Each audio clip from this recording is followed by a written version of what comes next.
It's probably difficult for you to remember in Kong. Okay.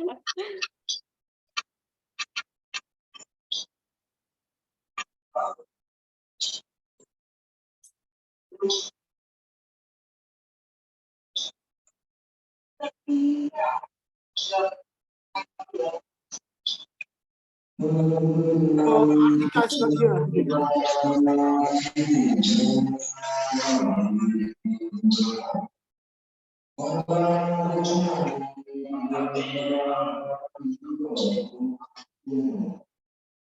Okay, for your information, we will start our agenda at 9.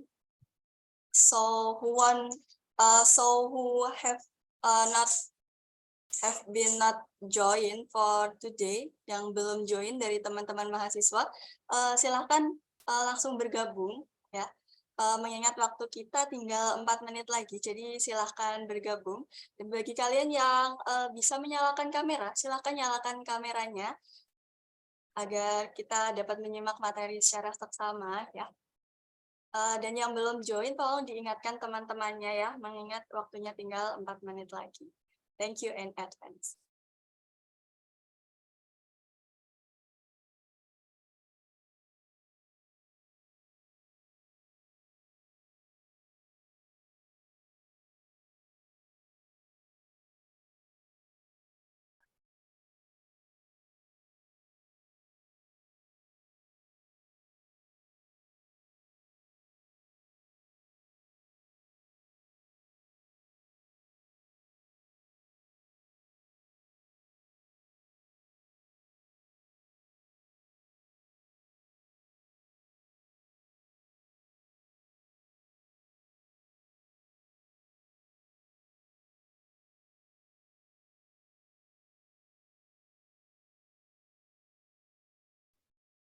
So what time is the Friday praying?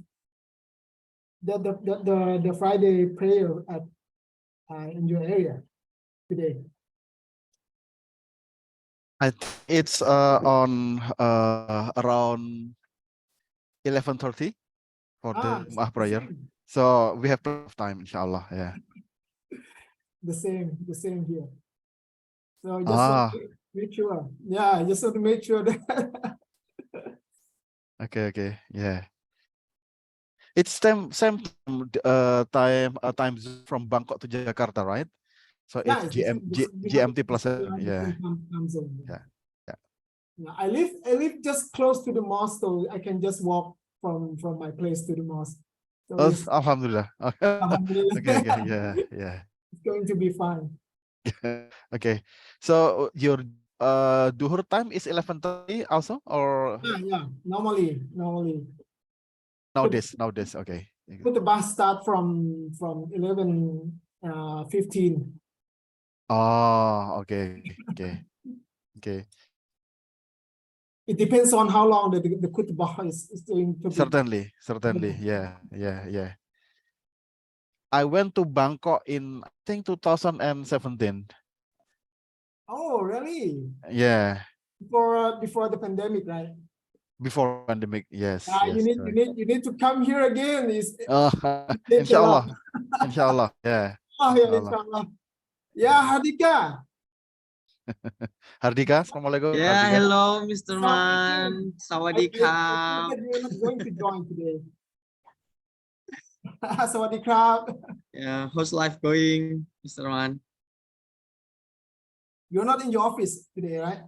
Oh, actually, I'm in front of my office. So we have a cafe now, library cafe. You have to try next time if you come to Indonesia. Yeah, inshallah. I will. I love to. Yeah. It's supposed to be on face-to-face lecture, right? Sure, yeah. Because virtual lecture is boring, Yeah. So Mr. Fajar will be your moderator for today's agenda, Mr. Man. Yeah, Thank you, Pak Fajar. Terima kasih banyak. Thank you. Oh.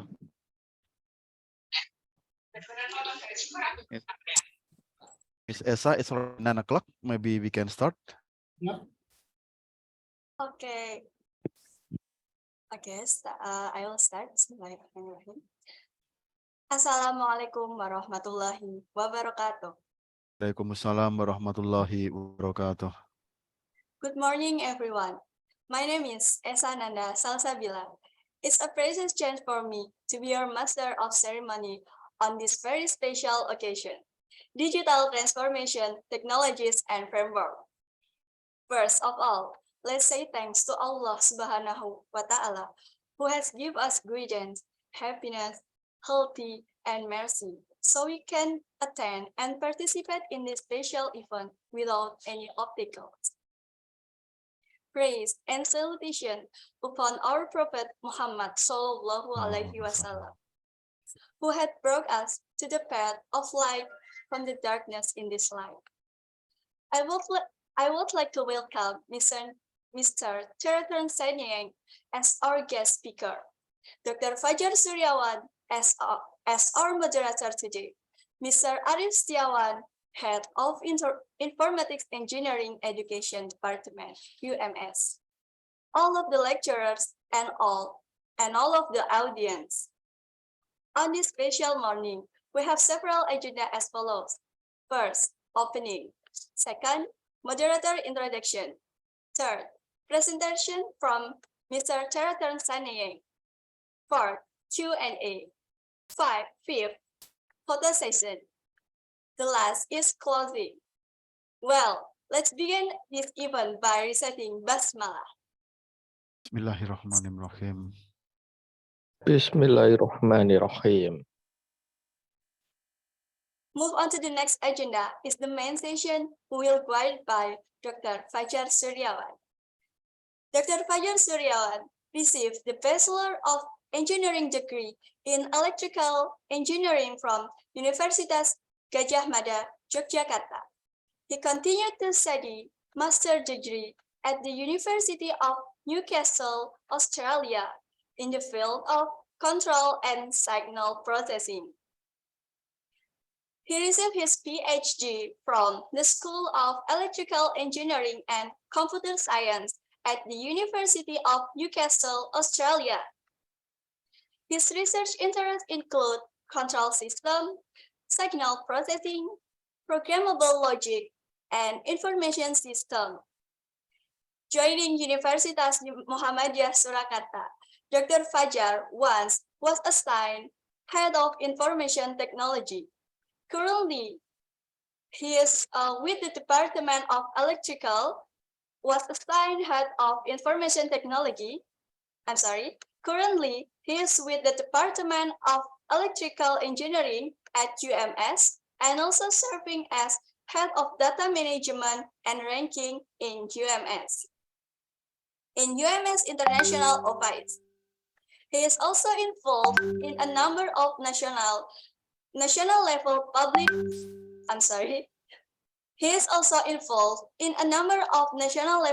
public policy planning, including computational thinking, curriculum design for K-12. To Dr. Fajar Suryawan, time is yours. Thank you very much, Mbak Esa Nanda Salsabila. Bismillahirrahmanirrahim. Bismillahirrahmanirrahim. Assalamualaikum warahmatullahi wabarakatuh. Waalaikumsalam warahmatullahi wabarakatuh. Alhamdulillah. Wassalatu wassalamu ala Rasulillah. First, let's thank Allah Subhanahu wa Ta'ala for let us join this momentous meeting and conference. And Alhamdulillah, morning we are has the honor to be with Mr. Man, okay, Dr. Sanyang, right? Mr. Man. Okay, thank you very much. Okay, Mr. Man is from full-time lecturer and professional trainer at KMU TNB. Very passionate about working as a trainer and lecturer. He is currently working as a computer education lecturer at KMU TNB and as a coach for student teachers pursuing as teachers and trainers in vocational education. international experience includes trainer and coordinator of for Magiscam for mobile application development, sponsored and organized by Olek Indonesia and Goethe Institute Thailand.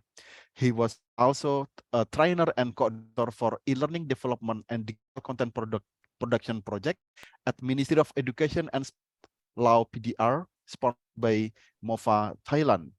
He was also a guest speaker for self-reliant system for e-learning development, a success story at KMUTNB, international seminar on ODL, Ministry of Education and Culture, Indonesia. He was also a guest speaker and moderator for workshop in competency-based development at Dewi University, Myanmar. He was a session chair several international conferences, both online and local. He is currently advisory skills for change agent digital transformations by RecordVet GIZ. Now we will have Mr. Mun teach us on the topic of digital transformation. And Mr. Man, the time is yours until 10 a.m. Okay. Okay, thank you very much. So actually, this is the second lecture, right? So we have I actually introduced myself already. This is the same group of audience, right? Hardika, I'm not sure if this is the same group of. It's still the same. Still the same. Okay. So I think everyone know me a little bit already, right? So let me start by saying Assalamualaikum warahmatullahi wabarakatuh for everyone. Waalaikumsalam warahmatullahi wabarakatuh. So today is going to be a little bit, let's say that a little bit more relaxing than the last time, because the last time is the very first that we talk about the digital transformation, and then today we are going to continue what we have left off from the last time, right? So please allow me to share my screen here.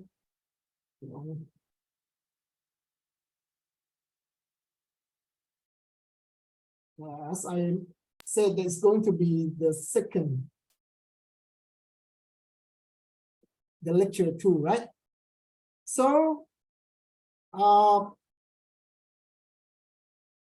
just like last time, so if you feel that I speak a little too fast, and then or you have any question about regarding to the contents that I deliver, please feel free to raise your hand and stop me and ask me question anytime, right? Okay. So this is going to be the lecture 2. I'm not sure if you remember these 3 questions that I left for you last time, right? So the first question is already answered from the first lecture. That we talk about what is really a digital transformation. It's all about. But we are going from the lecture 2. We are going to continue with the next 2 questions.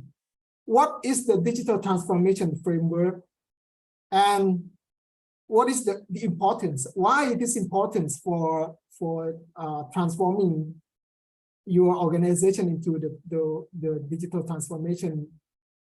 We call it, let's say, like your digital transform organization, and we normally call it DX, D and X. So if you happen to see the word DX in my presentation, then it means that digital transformation. So don't just to make sure that you're not confused. So what is the digital transformation framework? What is the framework?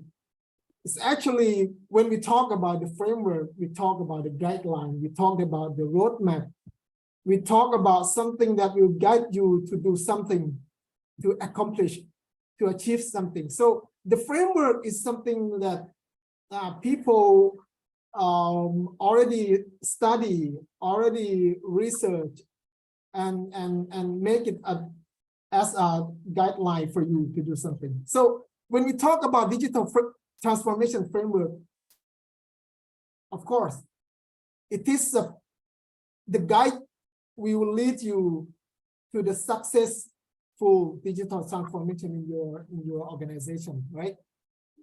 So let's say that digital transformation works as a roadmap.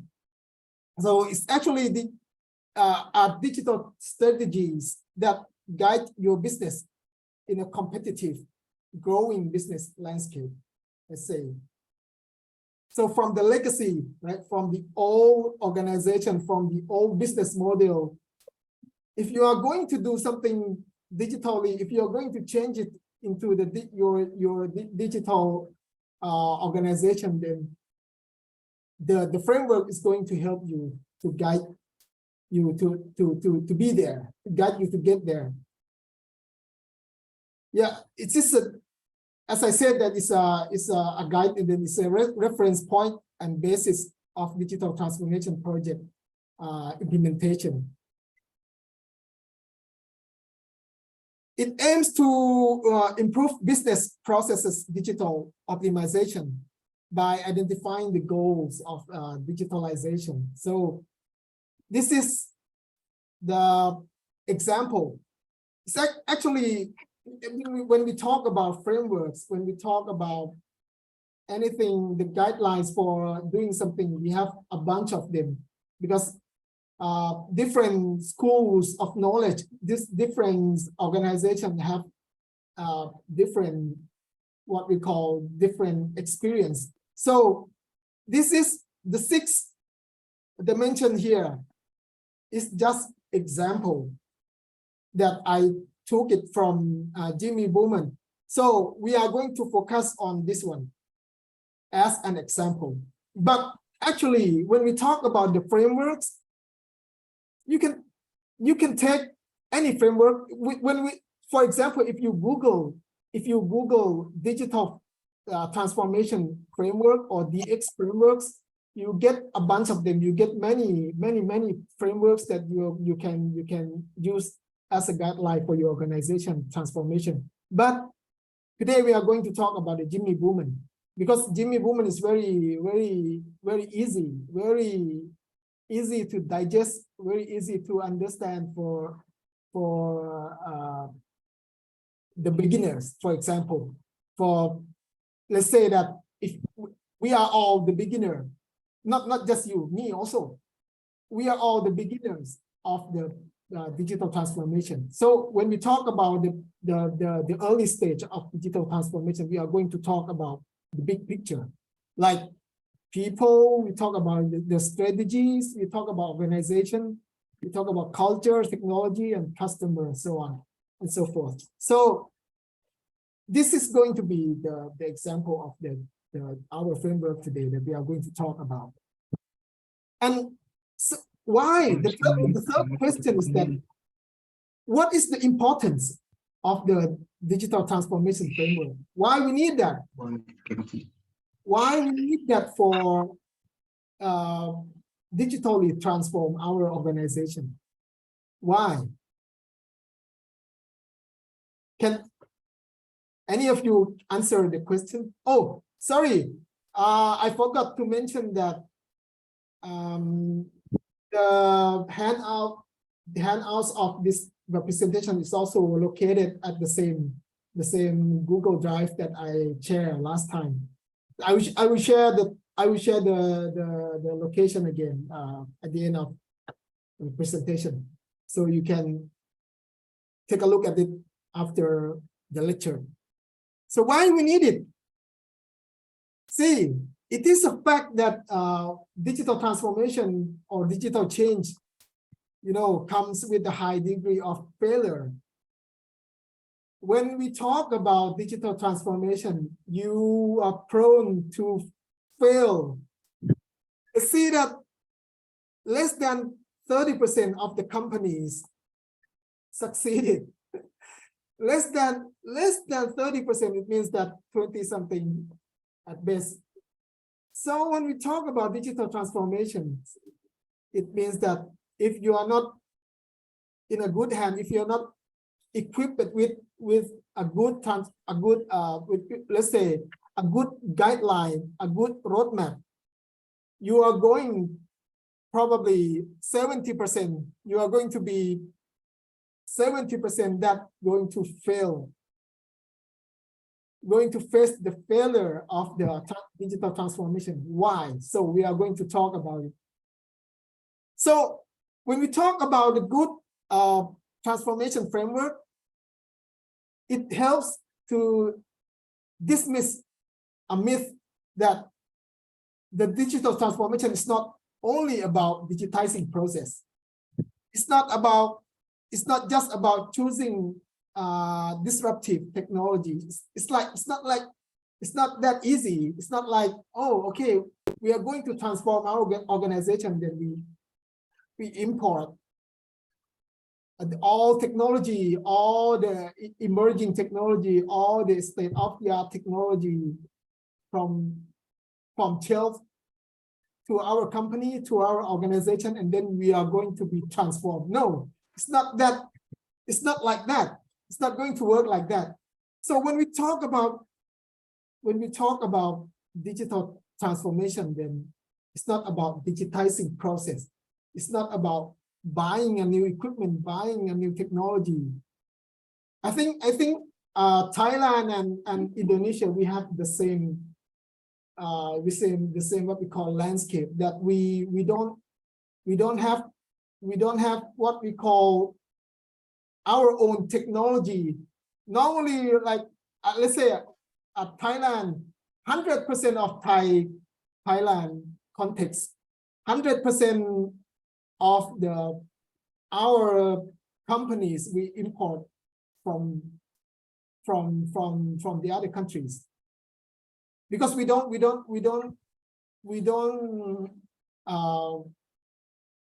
have our own new technology or state-of-the-art technology. Right? We import from Germany, we import from United States, we import from England, for example. So all of the technologies come from the other countries, not from our country. So let's say this is very important, because buying technology or importing technology is not cheap, you know. So before you deciding to buy technology in order to digitalize your organization, ask yourself that are you really ready for that? For example, you talk about automation, you talk about the robot, you import the robot. You want your organization to be digitally transformed. You import the robot, but none of your employees, none of your staff in your organization knows how to operate the robot. You're not going to get there. You're not going to get the what we call the digitally transformed organization. So it's not about that. That's what I mean. It's not about buying technology. It's not about importing a new equipment. So digital transformation is more about transforming people than technology. It's all about the mindset. In the report by Accenture, the firm stated that 75% of obstacles blocking digital transformation success today are non-technical factors. So you see, 75% is non-technical factors. So I will lead you to see that what are the 70%, 75% that are related to, not related 100% related to, directly related to technology or technical aspects. You see from here, right? From the, see that I circle with the black line here. This is the 75% non-technical factors that blocking the digitally transform, your digital transformation. For example, 17% realigning the organization to make the best use of digital technology. We talk about realigning the organization. We're not talking about technology at all here, right? Realigning the organization. So the keyword is that realigning organization. 17%. 18% is re-engineering business process. 19% is developing the necessary skills for using digital technology effectively. And 21% is managing the deployment of the technology. And 25% resolving technical issue. So you can see that only 25% is all about the technical factors, all about the technical issues. This is very interesting. So when you take a look at the 75% in the black circle here, it's all about mindset. It's all about realigning. It's all about reorganizing. It's all about re-engineering. It's all about the management aspect. It's all about organizing something. It's all about mindset. This is very, very important. I always repeat to my students that when we talk about a digital mindset, digital organization, digital firm, whatsoever you name it, we talk about mindset. We don't talk about equipment. Even you have let's say like the best technologies equipped in your organization, but people still work in the old way, the old-fashioned. Then you're not going to get there. You're not going to call your organization digital transform, right? So this is the, as I shown in the first slide, the action fields of digital transformation from Jimmy Bowman. The study called a review and comparative analysis of digital transformation maturity models and frameworks. They identified, Jimmy Bowman and their company has identified so-called 18 validate digital maturity models and frameworks, which describe various dimensions of or let's say action fields, but let's call it dimensions here. So to be considered for digital transformation strategies. But the most often cited dimensions were identified, namely 6 dimensions, as I show in the picture. The first is strategy. The second is organization. The third one is corporate culture, or say culture. The fourth one is technology. The fifth one is customer. And the last one is people or employees. This is the most often cited dimension out of 18. Out of 18, right? So the question for them is not when to make the digital transformation a strategic priority, but how to embrace it and position it as a competitive advantage. So this is, see, you can see from the picture, right? This is 18. So out of the 18, you can see that from the study, the most the sixth most cited is here. Strategy, organization, culture, technology, right? Customers, and here, the people, right? Oh, okay. It's all upside down here. So I collected the six most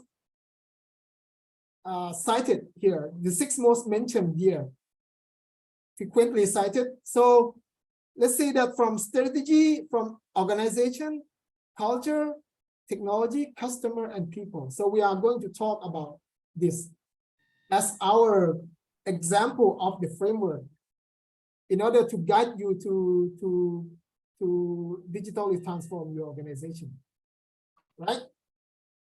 So this is, I think, the term here, right? Strategy, organization, culture, technology, customer, and people is here. Everyone already understand, but we are going to elaborate. We are going to go into the detail that what each dimension. So we have six dimensions for our framework here, for our example frameworks here. So let's go into the detail one by one. For example, strategy. What is the strategy will come into place for the digital transformation? Say it's a separate overarching or the big picture of digital transformation strategy, which not part of the other or functional organization strategy. So focus only strategy for digital transformation. It's not like you are going to transform the whole organization. It's not like that. It's not only well documented, but also communicated. So, like I mentioned that if you talk only the document, if you talk only the laws, if you talk only the regulation, you know, the regulation is well documented, the law is well documented, but the laws, the regulation has not been communicated, has not been understandable by your people, then that strategy is not going to be good for the guideline for you to do something. So it's not just well documented, it must be well communicated among your people in your organization. So when we talk about strategy, we normally always talk, we always come about, you know, papers, laws, SWOT analysis, which is normally in text format. But you have to make sure that you communicate, everyone knows about it very well. Regularly update and put to test this, you know, as a computer scientist, you know, we talk about the resilience, we talk about the flexibility a lot. We talk about fail early, we talk about experiment. So strategy is also one of that things that need to be tested. If it is well documented, if it is still there, if it is there in your document, in the paper, but you not practice them, you not experiment them, it doesn't have the value. So it has, like I mentioned, that it must be tested, it must be experienced, it must be experiment. So regularly update and put to test is very important. Support to implement the transformation roadmap, right here. Okay, the next dimension is organization. So Any question for the strategy? So when we talk about strategy, then we talk about that. We talk about SWOT analysis. We talk about the sit and talk. We talk about the management staff or administrative staff come together and collect all the problem, collect all the strength, collect all the weakness in the organization toward the digital transformation. And then that's why I talk about the document.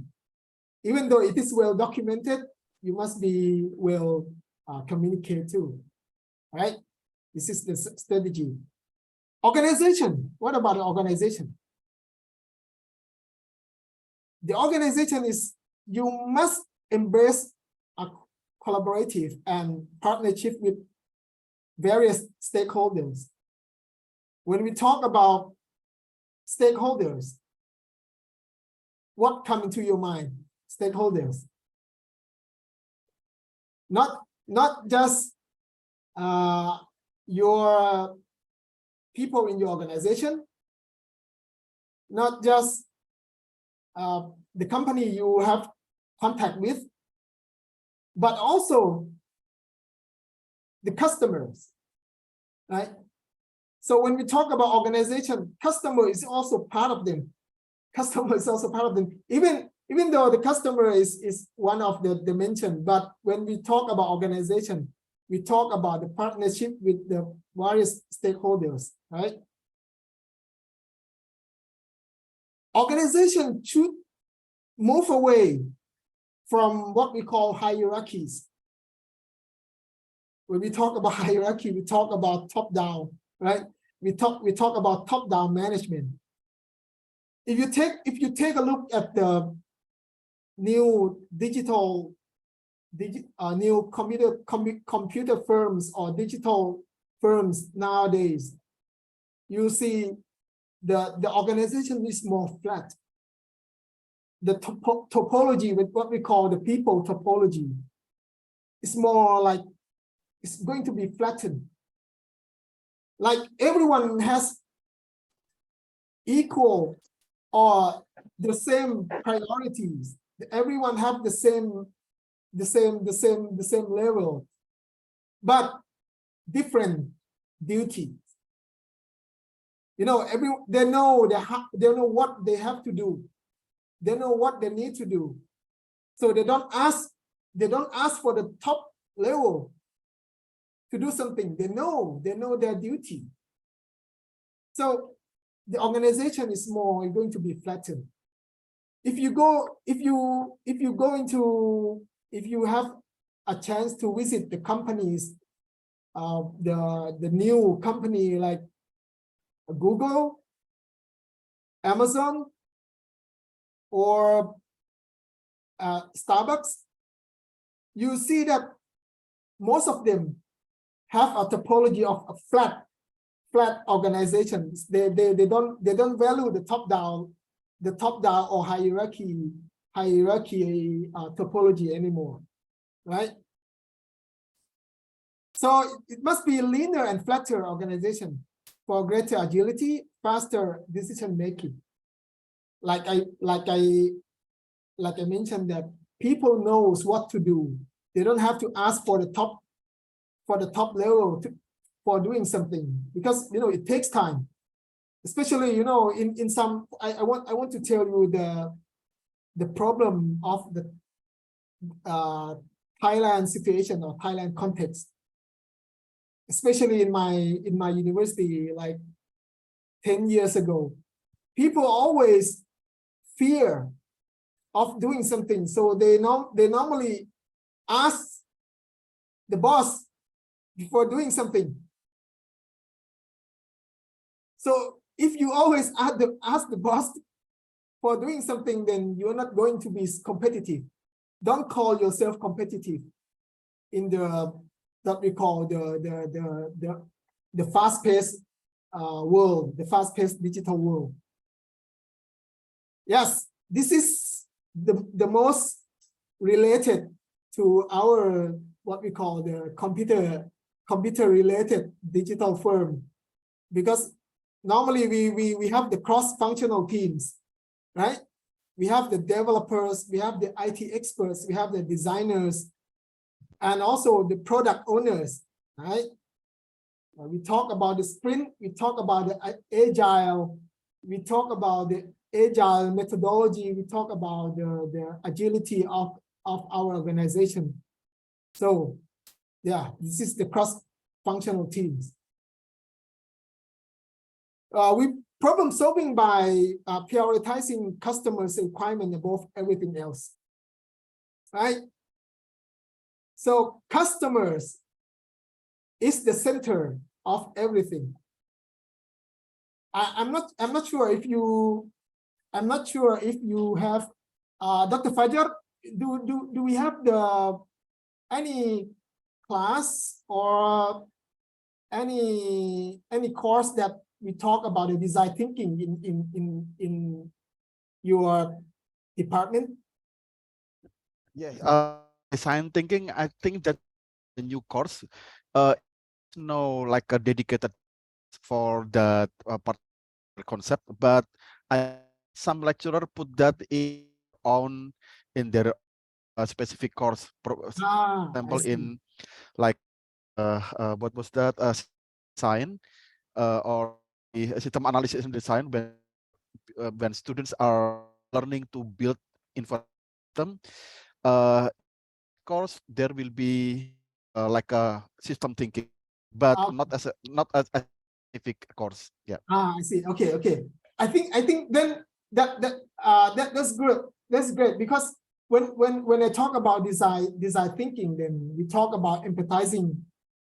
Actually, I mentioned about empathizing the customer, empathizing user from the last lecture, because when you talk about your organization, the center of your organization is customer.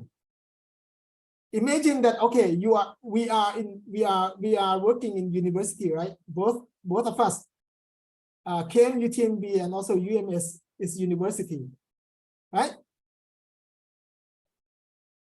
What is the center of our organizations? My question is that what are the center of our organizations? For me, students, right? Also for the UMS students, imagine that if you don't have students, who you are going to teach, right? Our main duty is lecturing, right? Teaching, coaching, facilitating. But without the students, then we are not going to do anything, right?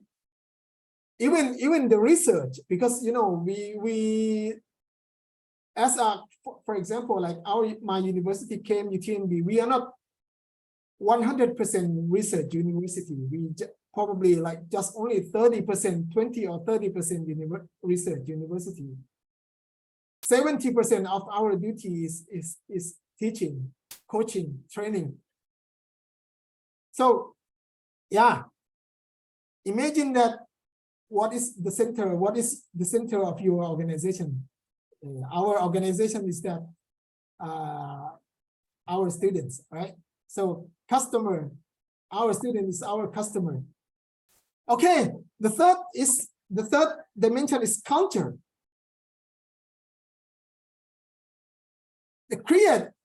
You need to create what we call a passionate pioneer culture.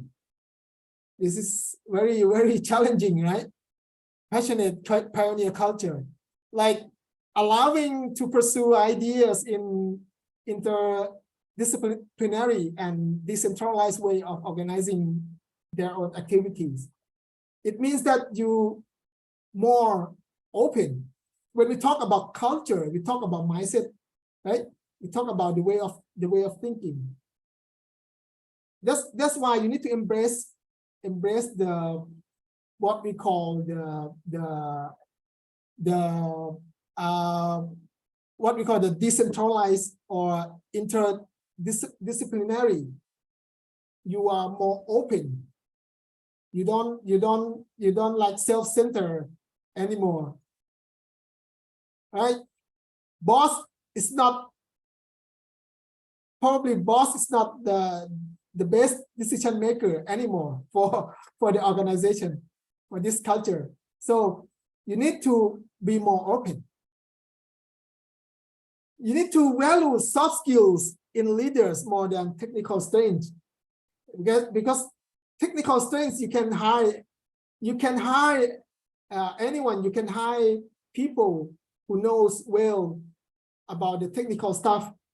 But for the soft skills that the leaders need to organizing, need to use for organizing people, organizing the organization, then soft skills is more important. So you need to value the soft skills more than the technical stuff or technical strengths.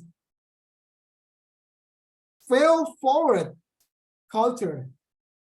This is very related to what we call that I mentioned about the design thinking. In design thinking concept, we always value the failure. Don't be afraid of the failure. Fail early. If you Google, for example, you Google any people that talk about design thinking on YouTube or on the internet, they always talk about failure. Don't be afraid. Don't fear the failure. Fail early, because failure can be your teacher. You know, failure can be your teacher to teach you that how are you going to steer, how are you going to move your organization to the right way. So accept the failure is a part of life. Don't be afraid of the failure, right? Experiment and learn from mistakes. This is very important. Strong digital leaders with the ability to manage complexity, inspire and develop distinct digital cultures. Okay, this is straightforward. Okay, the fourth one is technology. Okay, one of the six dimensions we taken about from Jimmy Bowman here. Use and adoption of emerging technologies and leverage modern architecture such as the cloud, the APIs. You know, right? I think you are already familiar with the application programming interfaces to promote flexibility as well as speed. When we talk about flexibility, it means that you have a choice. You have a choice for doing something. So when we talk about the speed, that it means that you don't have to invent it. You don't have to do it by yourself. So using the API is also one of the good options for having your organization flexible and speedy, right? The challenge of legacy IT systems, which are often at the heart of the IT infrastructures, which hinder or obstruct organization in their innovation endeavor and damage their agility. This is very straightforward. So the legacy is one of the problems that we always mention about it, because people tends to you know, stick with their legacy because they don't want to change. This is the technology aspect. The customer, okay. When we talk about a customer, we need to harness the benefits of digital technology by collecting customer data and using customer insights. Right? In the digital world, we talk about data, we talk about collecting customer data, we talk about the insights of the customer. Okay, and expect organization to react to their demands and also to anticipate or expect their future needs, right? Don't do the same thing repeated, the same thing, you know, day by day, years by years, but without knowing your customers' needs. So as I mentioned, who is your customers here? Our customers here is our students. Remember, so in a digital world, then if you still stick with the old-fashioned, with the old ways of thinking, then I can imagine that in the future there will be no students interested in your university, for example. So let's start by talking about the curriculum. Let's start by talking about the courses that being taught in ours, let's say KMU TNB also in our universities. Do you think that all of the courses that being taught in our university is useful, is still useful, is still needed by our customers, still needed by the companies for working? So this is also a good question. Should involve customer in innovation product development process. As a computer scientist, we talk about user experience. We talk about user UX and UI, right?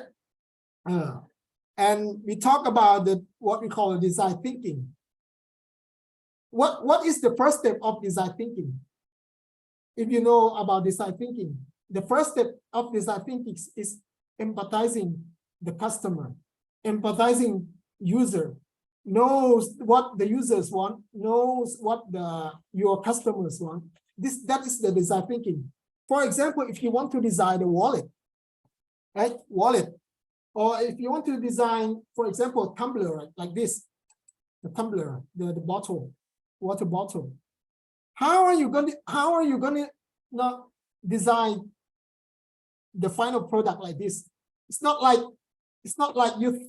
you go into your room and then you meditate. You are doing a meditation and then I think this is the final product we are going to have. No, it's not going to work like that. So the first thing that before you are going to come about with the final product like this, you are going to collect the information from the customer. You have to empathize how the customer like their products to be like at the end. The last one is people. Yes, people or let's say the employee in your organization. Right? So it requires new human skills and experience with different digital technologies. The skills required to compete in what we call the VUCA. You know, when the word VUCA is very, very, very famous, like has been famous probably a decades already.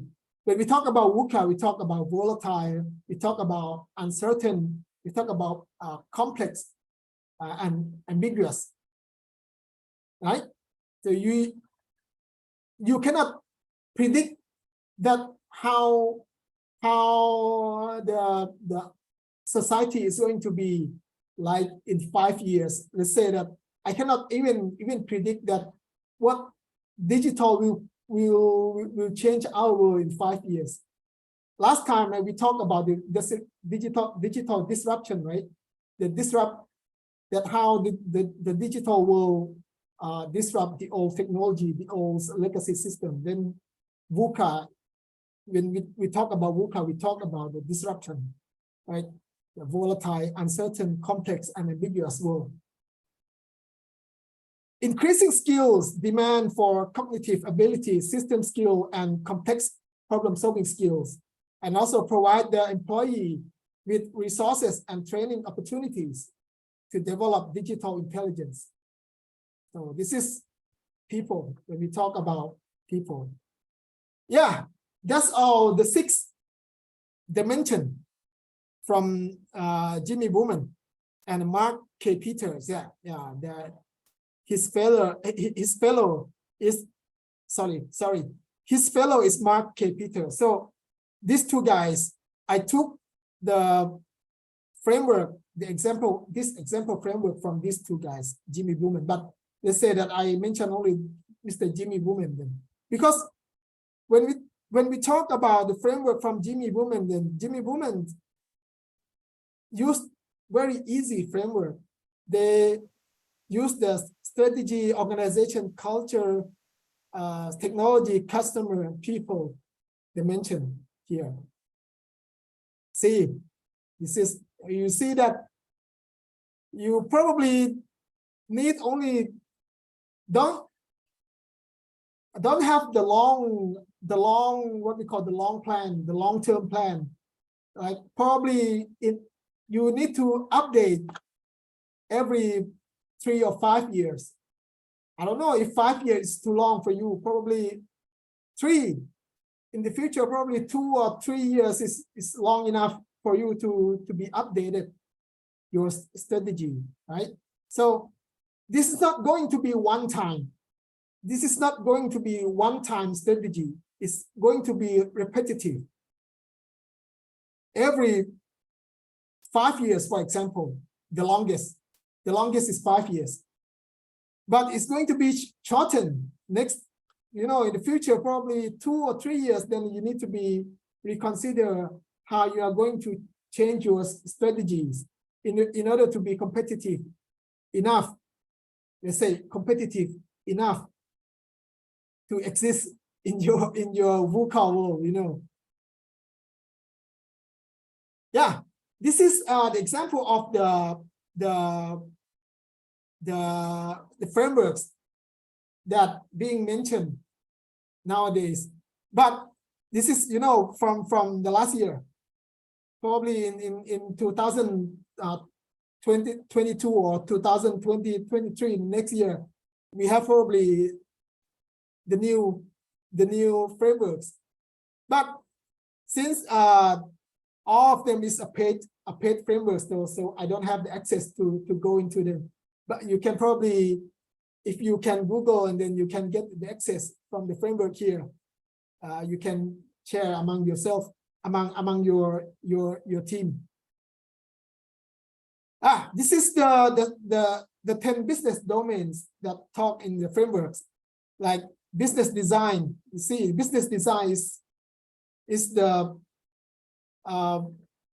most important one, and digital people capabilities, human-centric, integrated service management, values is the same, in the same level. Digital strategy, customers centricity management, optimization digital capabilities, digital tech capabilities, big data and analytics, business digital capabilities. This is the presence of the top 10 business domains that being mentioned in all the frameworks that I use as the example, the top 5 here. Okay, so when we talk about how we are going to drive the digital transformation strategy, then we talk about implementing, adapting to change everyone, not just the CEO, CIO, or CTO. We talk about everyone and ask them that why you are doing and what they are going to do, right? Probably you need to reshape the work groups, changing the job titles. It's going to be the long-term business processes. It's not like one time and then you use it 20 years. No more strategy like that, right? It's going to be like a short-term strategy that's going to change from time to time. Yeah, I have, we are running out of time here.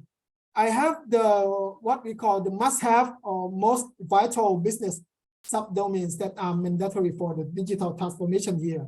So you can take a look here.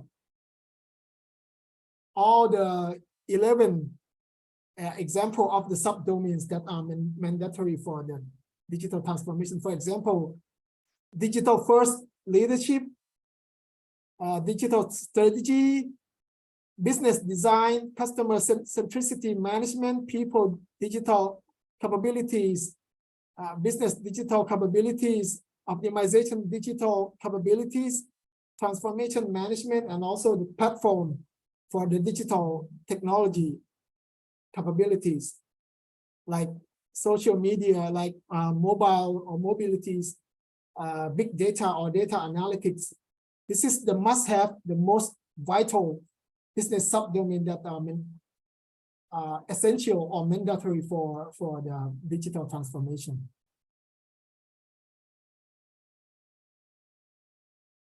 Yes.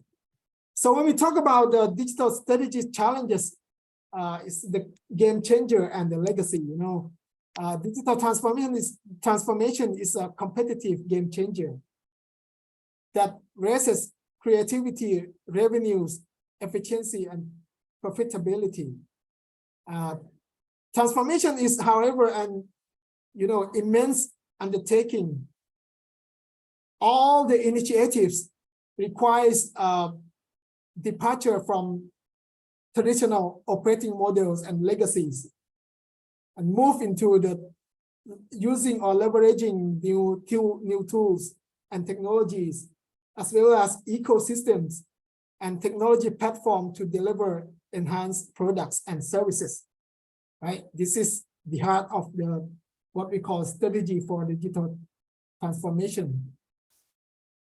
From McKinsey's, McKinsey research has shown that 46% of the financial services executives, they feel that cultural and behavioral change is the biggest challenge or the biggest issue they face in pursuing their digital strategy. So think about culture and behavioral change, cultural change and behavioral change.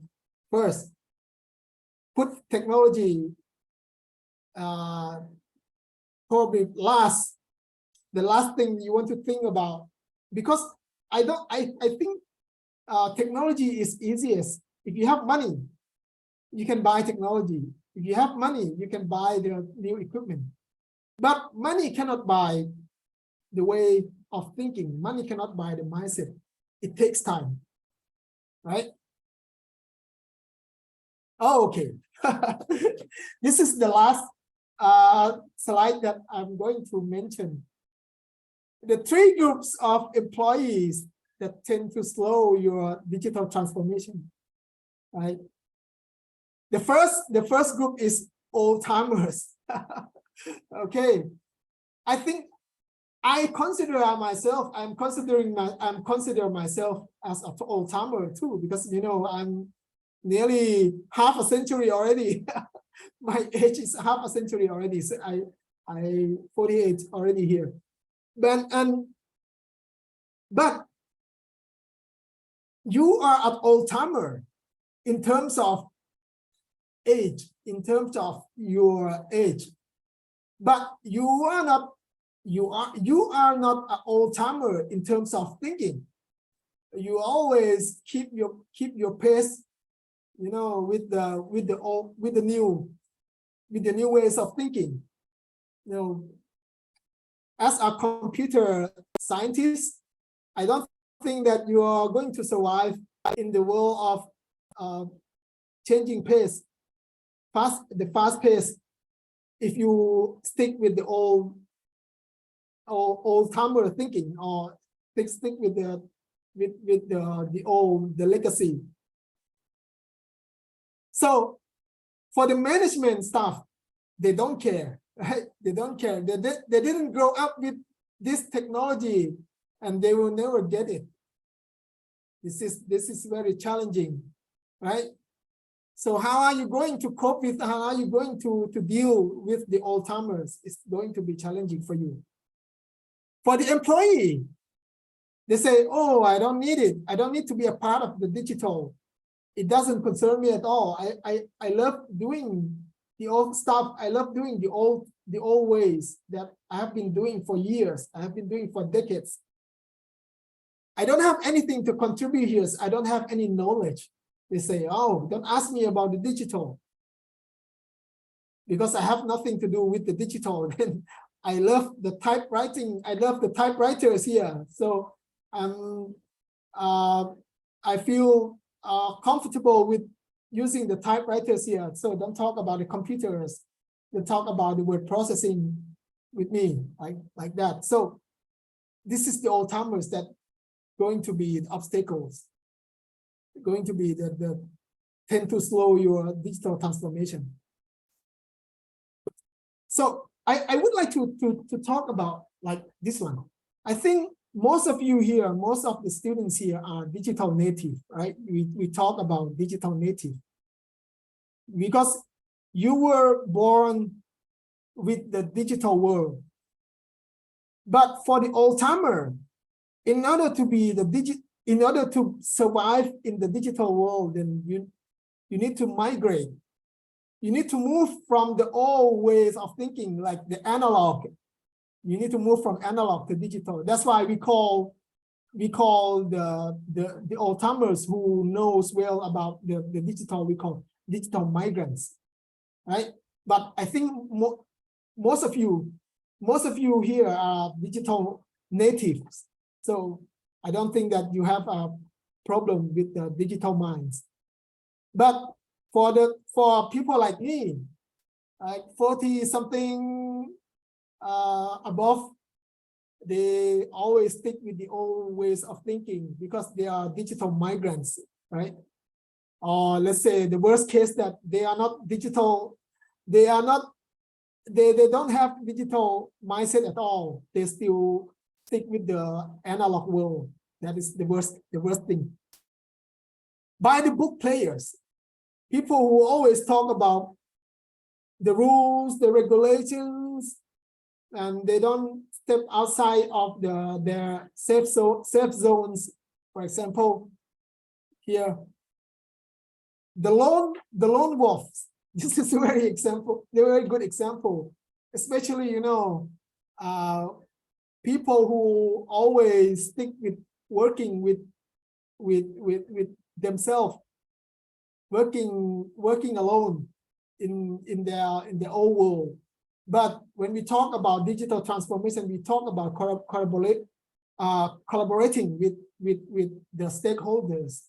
So the lone wolf is not going to be good in the digital transformation strategies. So this is the example that I use as the three groups of the employees or three groups of people who probably tend to slow your digital transformation journey. Yeah, that's what I would like to share with you today for the frameworks and also the 6 dimensions that taken from the Jimmy Wooman studies that can be, let's say that the kick off or the starter kit for you that to start thinking about your dimensions in your digital transformation. So that's the good frameworks because you know in our organization we also, when we talk about frameworks, you probably heard about the McKinsey 7S, right? You talk about the other frameworks. You can also use the other frameworks that fits for your organization also. So, but from 6 dimensions that taken from Jimmy Wooman is just only the example that I use here for let's say that the starter kit for the framework for digital transformation in your organization or for your knowledge. Thank you very much. Any question? You Okay, can thank probably Mr. Man. type the question because for better understanding, because you know last time I experienced something like hold on. From last time that we experienced something like, you know, the speaker, the microphone problem. You can probably type your question in your chat box so I can read it.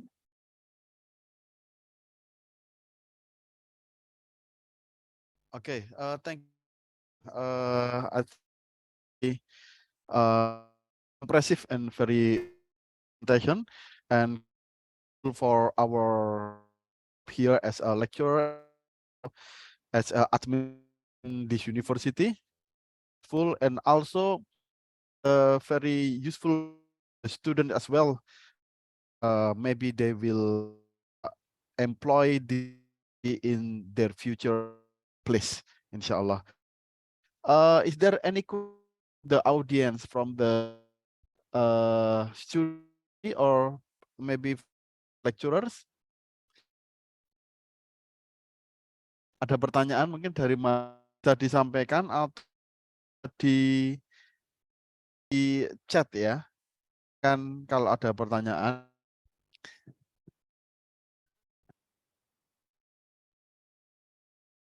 Or if you have, any questions? or if you have Yes. any question later, then feel free to ask me via email.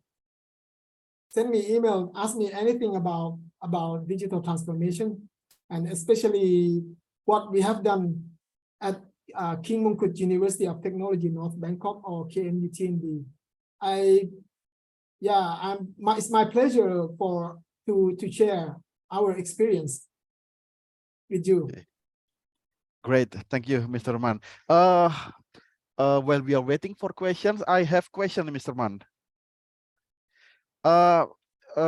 In your experience, because this is the PTI, Pendidikan Teknik Informatika, this means that the students here, some of them, or maybe most of them, will work in K-12 education, like a high school,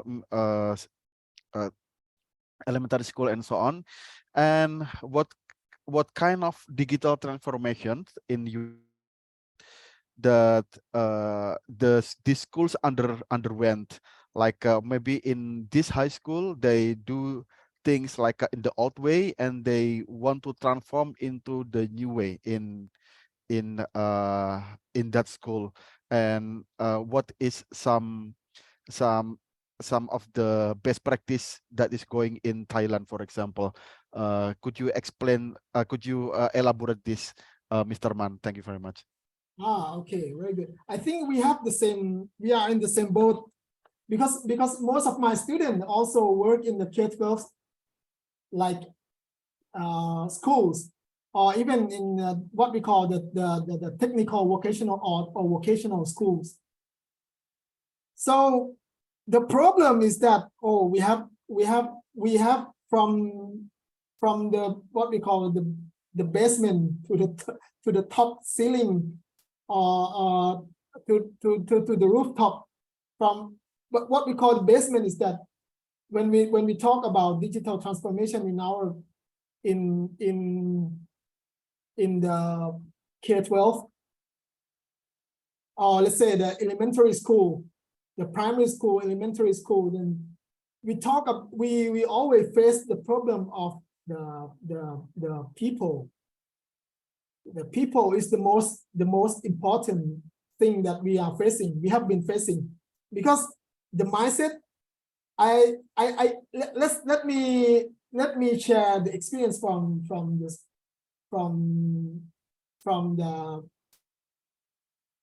what we call teacher perspective, right? In K-12, for example, we have the semester that our students have to go for the practicum.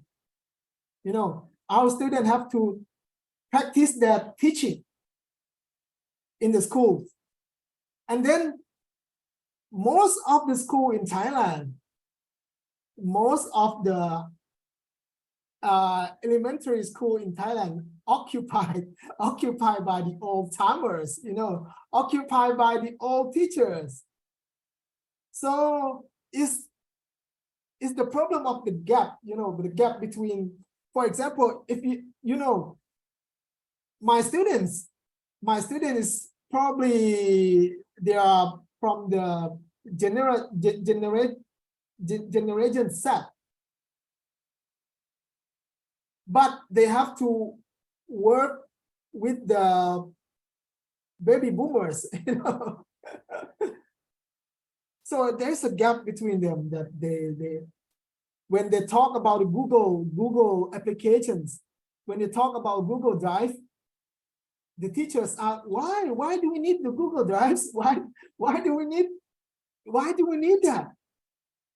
I'm happy with working with the old ways, the old styles, right? Because they don't want to change. This is one of the things that I always told my students, that you need times. It takes time. It takes time for them. So last semester we have a very good example that one of my students, one of my advisees, because every students in the technical vocational education here at KMUTNB, they have to do what we call the classroom research before they graduate. So what this student of mine did is that they start working by empathizing, working by talking to the old-timer student, old-timer teachers, what they want step by step. And then my student is a she designed what we call the training course that fits different kinds of needs. For the old-timers who reject the technology, so she has what we call the very basic courses that going to teach the teachers. And for the advanced, more advanced teachers, she also have the different courses for training and teaching. The director of the schools was very happy with my students, that they want to hire my student after graduating, but my student doesn't want to stay because she wants to be a programmer. She doesn't want to be the teacher. That's very sad. Yeah, this is a good example, and I think people is always one of the good example, one of the good obstacle for the digital transformation. This is also one of the good example for digital transformation. We have the question here. Miss Aisha, I'm a startup founder at Now. I want to ask you regarding how can digital transformation change a company's business model? Oh, of course. Especially if you are a startup founder. So I think because I also work with what we call the work integrated learning, because in our university we have what we call work integrated learning wheel. It means that we send the students to work in the companies the last year, like engineering, before graduating, they have to work in the company for 1 year. So one thing that we focus on before we sending them to the company is that they must have what we call the digital mindset in their head, that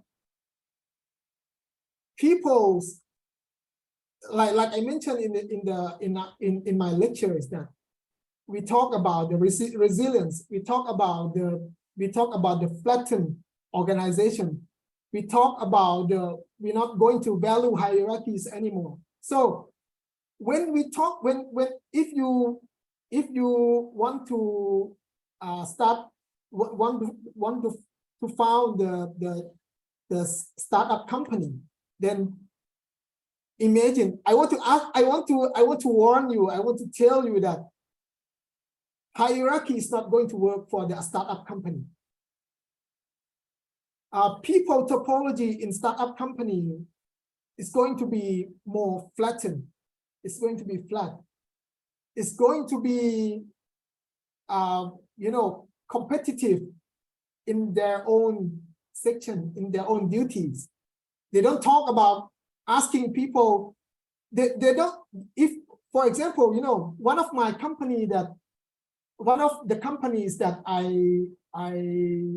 I have the interview with is the tech company in Thailand. They have a good what we call people topology, that they have a flattened.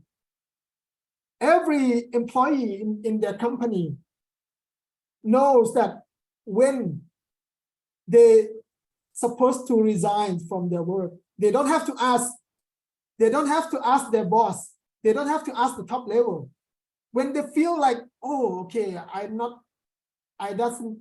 don't fit here anymore, then they resign from the company. They resign from the position, and then the company will also help their people to find the new company, that fits for them, fits for their skill sets, fits for the mindset they have from that time. This is very good example. So digital mindset, digital transformation is very, very crucial, very, very important for your startup company, of course. Okay, we have Mr. Man, Yes, I yes. think this is another questions, but before that, I saw some raised hand. Okay, someone raising hand. I think it's Miss Irma. You want to ask something or you change your mind? Change your mind. Thank you very much. Terima Okay. kasih Pak Wajar. Assalamualaikum Bu warahmatullahi Irma. wabarakatuh. Good morning, Mr. Saniem. And I'm a student of Yogyakarta State University in Jogja. This is my question about digital transformation. Okay, referring to the paper that issued by the ILO on TIFAD regarding the details of digital competencies that workers must possess, including basic technology that must be mastered. There is software and maybe hardware. How is the condition in Thailand about the workers?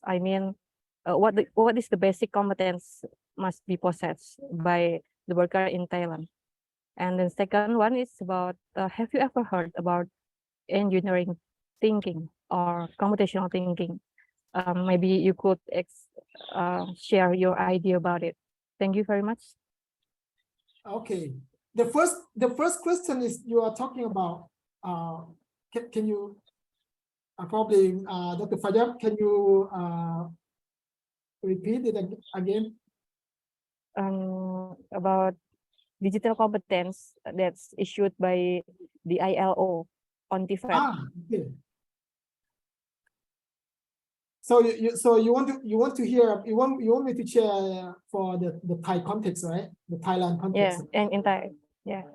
Yeah, I think digital competency in the Thai context is also where we have the same problem, I think.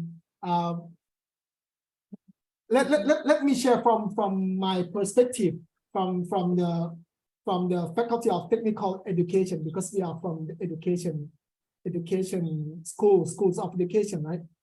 So when we talk about digital competencies, we always focus on the mindset. Also, I value the mindset first. in Thailand, we like I mentioned the last time that my student experienced with during her practicum experience that she has to, even though Thailand, we have what we call the master plans for the digital digital competency development, but in practice we are very slow.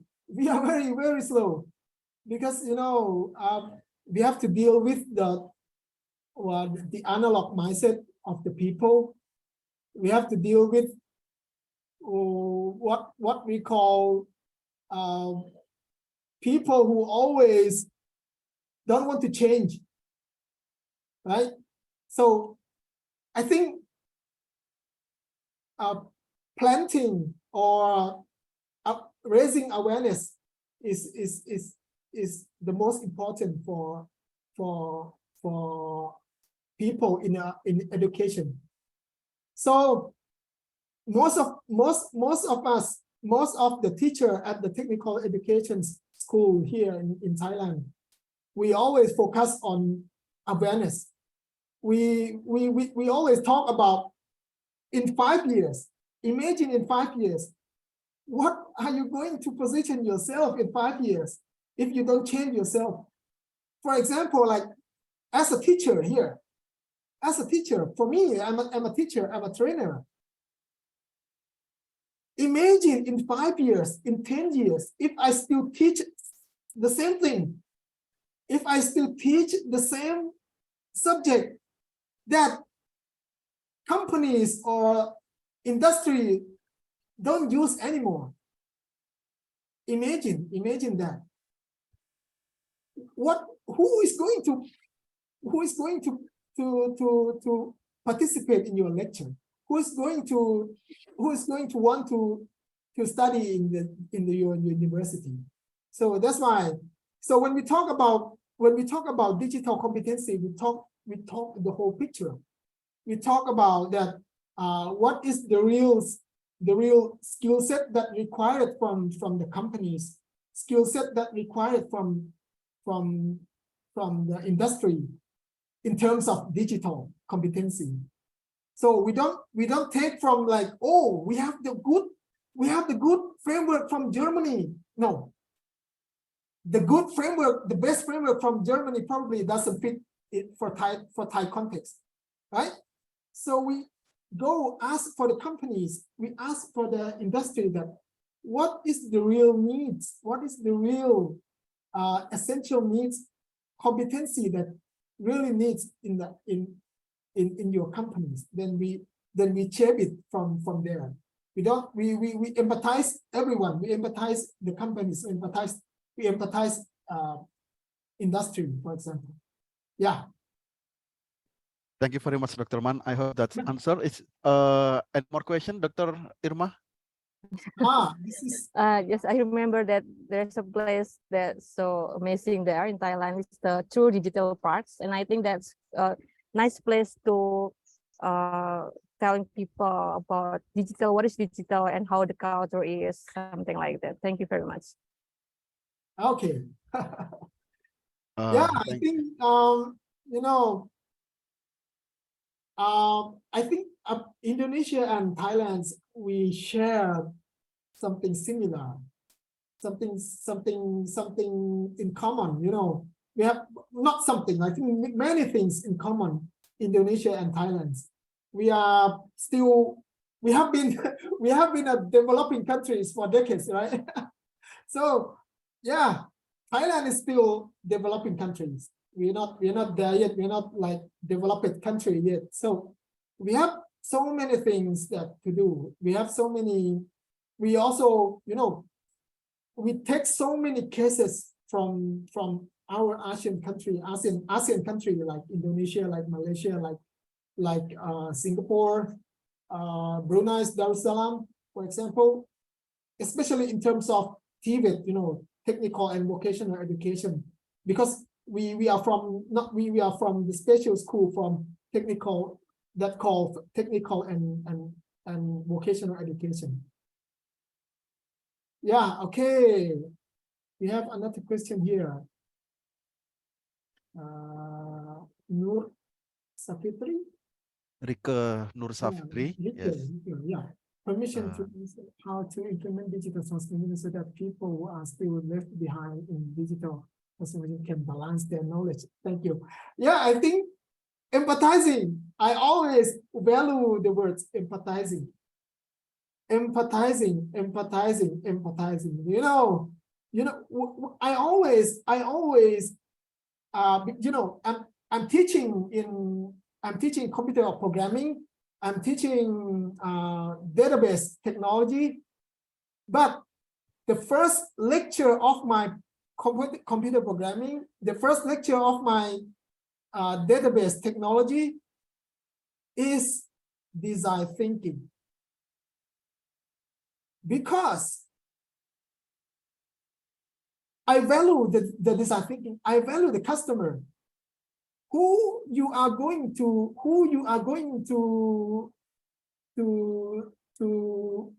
develop your computer program for? Your customers, right?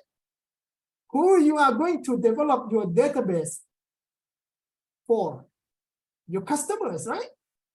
That's why I value what we call design thinking. The first lecture, the first class, the first day, the first day of the first week of the semester, I always give the lecture about design thinking. When we talk about design thinking, the first step of design thinking is empathizing the customer. So when you talk about like, you're not going to leave anyone behind in empathizing them, empathize them, knows what is the problem, knows what is the gap they needs. You know, if you have 10 people in your companies, right? You have 10 people in your company. Don't imagine that, don't think that never jump into conclusion that all the 10 people have the same level of knowledge in terms of digital competency, right? So know the gap, know their gap. What is the gap they need to fulfill? What is the competency that they lack? What is the competency they need in order to be level, in order to be working with their colleagues happily in the organization, and also in order to survive in the digital world. That's I want to leave it there. Okay, I think we ran out of time already, right? Thank you very much, Mr. Man. That's very insightful and on point answers about that emphasizing. I think we have to be people focused, right? So we empathize the Alzheimer's and so on. I think I ask you permission to explain a bit in bahasa Indonesia. Okay. Empathizing, jadi ini mungkin untuk teman-teman mungkin yang untuk sedikit jelas, empathizing itu maksudnya kita berempati gitu ya. Untuk teman-teman di sini kita berempati kepada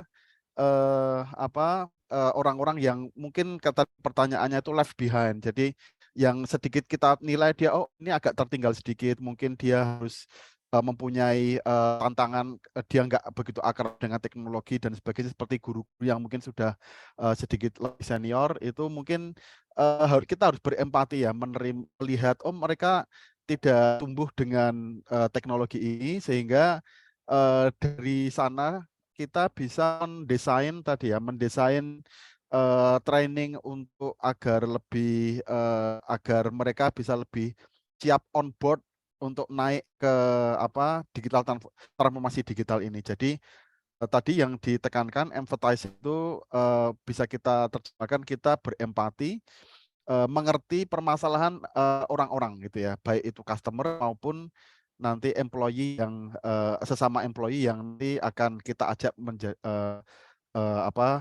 bertransformasi digital ini. Okay, I think that's a bit explanation in Indonesian to the students here. Okay.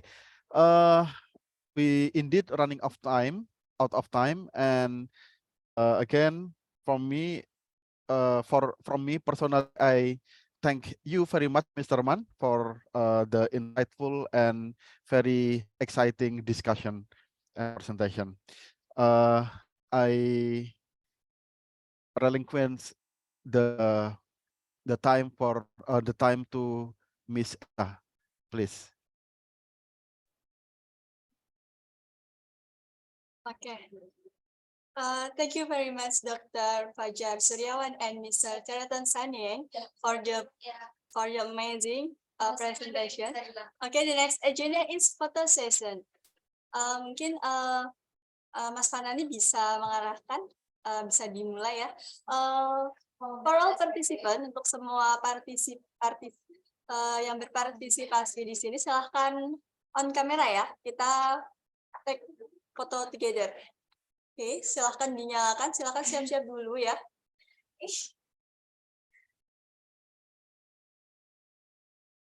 Silahkan siap-siap dulu untuk kita mengambil foto bersama-sama. Iya, mau bayar.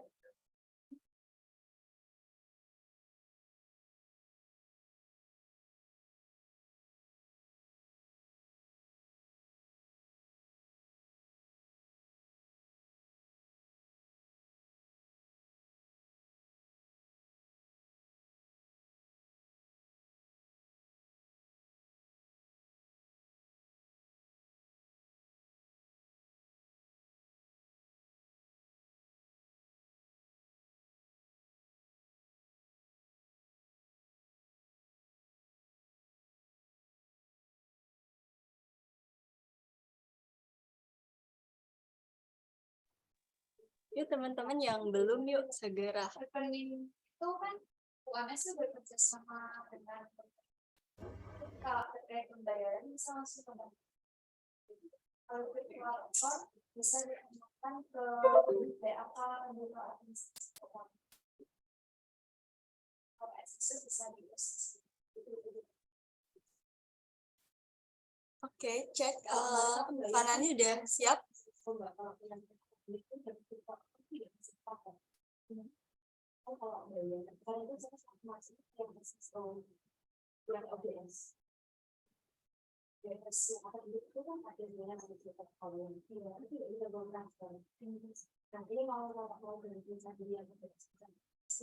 Sandi ODS. Kalau ODS itu bisa diurus ODS banget. Sandi SSU baru. Oke, good. Oke, ready ya? Aku akan ngitungnya dari sampai 3 ya. Oke, jadi siap-siap semuanya senyum terus ya, karena kan nggak tahu nanti ke capture-nya yang bagian mana ya. Oke, let's start. 1, 2, 3. Slide 1.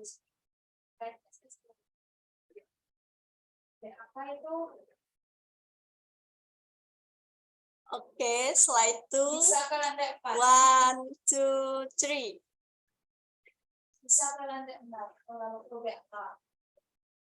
Okay, next slide 3 ya. 1, 2, 3.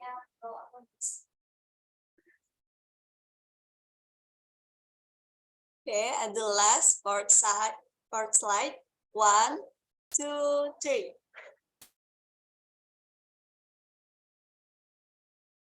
Okay, thank you very much for all participants and Mr. Fajar and Mr. Man.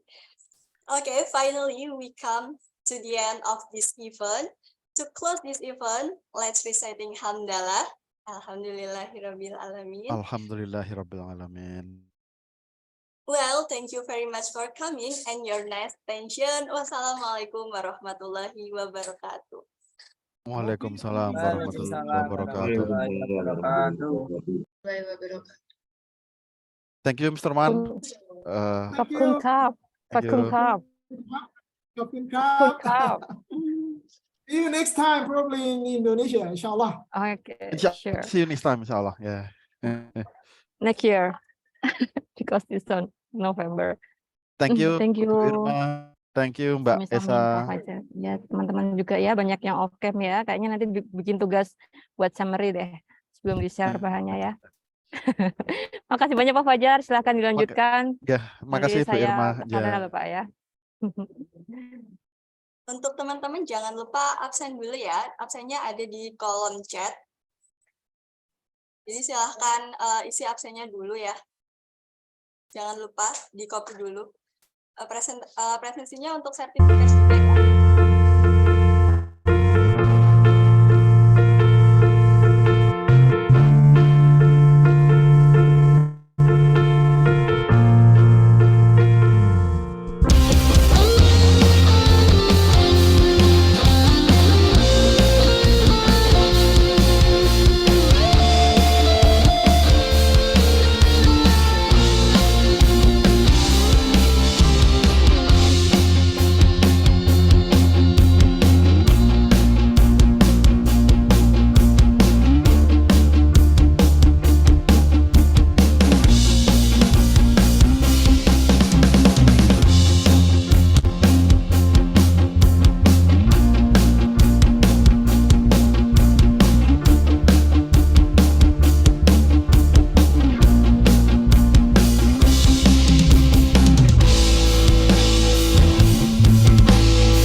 Visi program studi Pendidikan Teknik Informatika FKIP UMS adalah menghasilkan calon pendidik di bidang teknik informatika yang unggul dalam perencanaan, pelaksanaan, dan penilaian pembelajaran informatika dengan penekanan pada penerapan teknologi pembelajaran berbasis multimedia yang berlandaskan nilai-nilai Islami. Berdasarkan visi keilmuan tersebut, maka tujuan dari program studi Pendidikan Teknik Informatika yang pertama, menghasilkan lulusan yang kompeten di bidang teknologi pembelajaran berbasis multimedia dan memiliki karakter Islami. Yang kedua, menghasilkan karya akademik melalui kegiatan penelitian dan pengembangan keilmuan bidang pendidikan teknik informatika. Yang ketiga, berkontribusi secara aktif dalam pemberdayaan masyarakat melalui penyebaran dan penerapan produk-produk di bidang teknik informatika.